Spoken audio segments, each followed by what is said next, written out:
Coretronic Corp, une entreprise taïwanaise de fabrication d'écrans pour la tablette iPad d'Apple, met un terme à sa production dans son usine de Nanjing. L'usine a été montée il y a 10 ans pour produire des modules LCD et des éléments optiques pour les iPads et avait 1500 employés à son âge d'or et écoulait 1 million d'unités par mois. Chen Juntao, directeur de recherche auprès de l'entreprise de consulting sur Internet basée à Beijing, Analysys, déclare que cette fermeture intervient alors que la demande mondiale est en baisse pour les iPads. La fermeture de l'usine est une réponse directe qui découle pleinement du déclin des ventes d'iPad. L'impact est conséquent. Certains consommateurs nous indiquent ne pas utiliser les iPads autant que ça ou ne pas éprouver le besoin d'avoir le dernier modèle du produit. Je ne vais pas acheter le dernier modèle car les anciens font la même chose et s'utilisent de la même manière. Il n'y a pas de raison d'en acheter un nouveau. Des smartphones plus gros et une demande élastique pour les iPads sont les principales raisons de cette baisse des ventes. Chen précise également que le lancement rapide de nouveaux produits par Apple a de grandes chances de freiner les ventes des anciens modèles.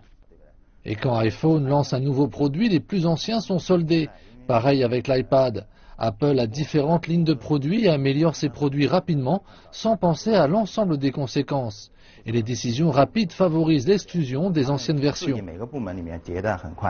Pour tenter de retourner la situation, Apple a introduit ce mois-ci un nouvel iPad haut de gamme.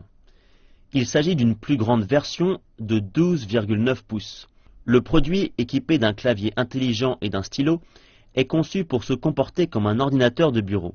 De nombreux analystes déclarent que cela pourrait pousser Apple dans un cercle vicieux, et ils ne sont pas très optimistes sur les ventes, compte tenu d'un marché des tablettes déjà très faible. Le marché de la tablette devrait être bien plus segmenté. Prenez l'iPad par exemple.